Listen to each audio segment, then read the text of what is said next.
Over the course of the last 2 decades, households in Northern Ireland have graciously dedicated a portion of their summer vacations to providing a temporary refuge for youngsters who have been deeply impacted by the catastrophic Chernobyl nuclear incident that transpired in 1986.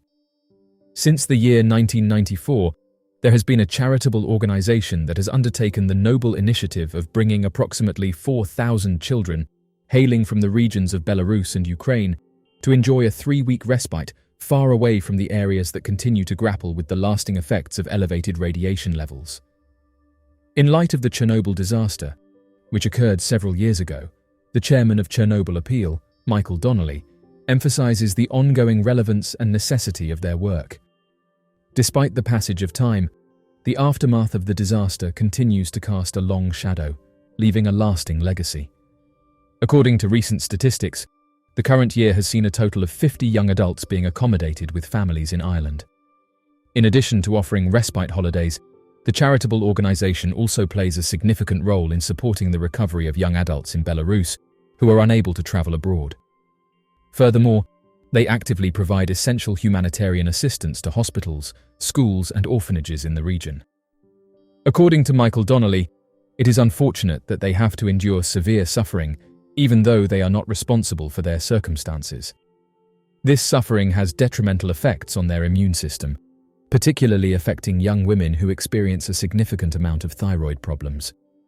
The impact on their health is profound and can have long-lasting consequences. Bringing them to this location for a period of 3 weeks has been observed to significantly decrease the concentration of harmful toxins in their bodies by as much as 40%.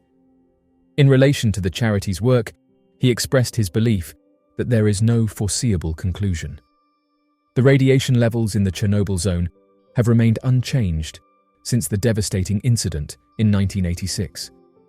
Despite the passage of time, the radiation persists at the same levels it reached all those years ago. The individual mentioned that their awareness of the Chernobyl disaster was limited to hearing about it indirectly from someone they knew. The Chernobyl nuclear power plant disaster in 1986 remains one of the most catastrophic nuclear accidents in history. The release of radioactive materials led to widespread contamination and devastating consequences for both the environment and human health. Today, over 3 decades later, the question remains: can the radiation that still lingers in Chernobyl harm people? The Chernobyl Exclusion Zone, a restricted area established around the nuclear power plant, serves as a haunting reminder of the disaster's aftermath. Despite decades of cleanup efforts, radiation persists in the environment, particularly in the vicinity of the reactor site. The most highly contaminated area is the immediate vicinity of the destroyed reactor, known as the Chernobyl Nuclear Power Plant Zone of Alienation. Here, radiation levels can be thousands of times higher than normal background levels. The Red Forest, which received a heavy dose of radioactive fallout, remains highly contaminated, though cleanup efforts have occurred in some parts. Radioactive isotopes are embedded in the soil, posing risks to anyone who comes into contact with contaminated earth. Exposure to radiation carries inherent risks to human health, and Chernobyl is no exception.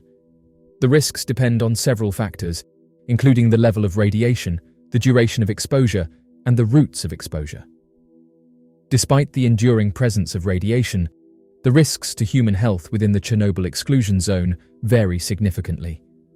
In the immediate vicinity of the reactor, the radiation levels are so high that even short exposures can result in acute radiation sickness and severe health consequences.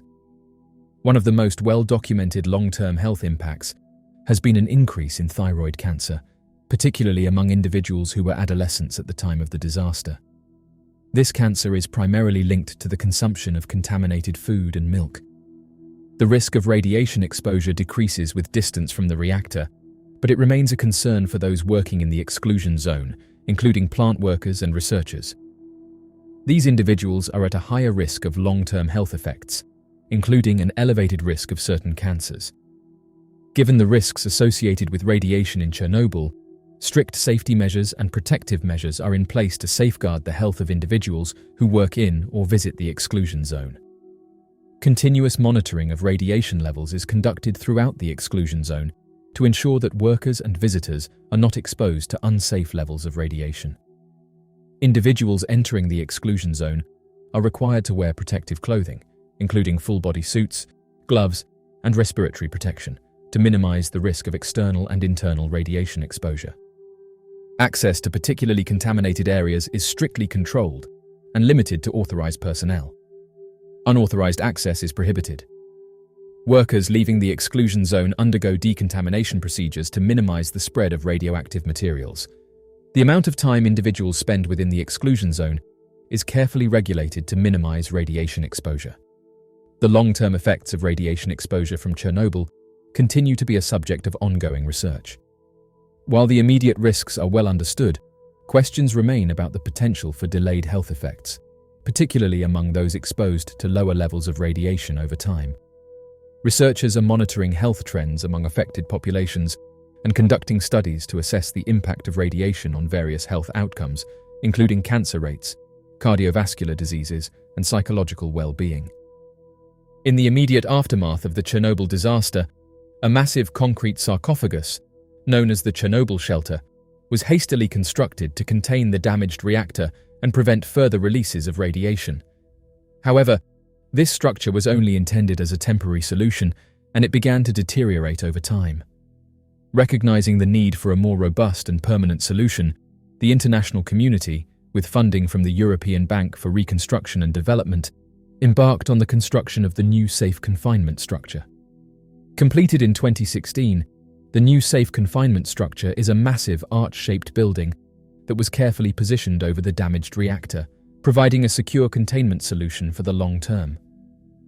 Decontamination efforts in the Chernobyl exclusion zone have been ongoing since the early days of the disaster.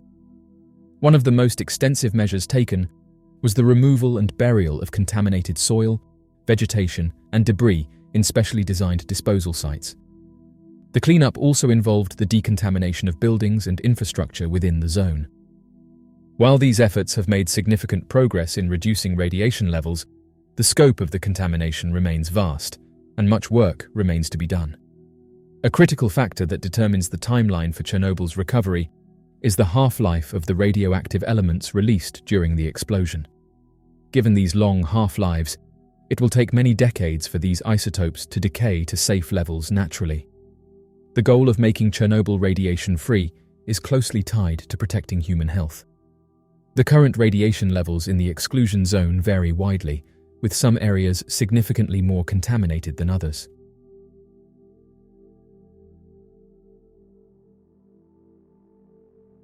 So, what do you make of these announcements?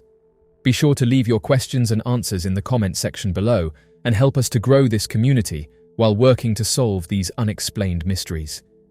Thank you for watching, and don't forget to subscribe for more videos.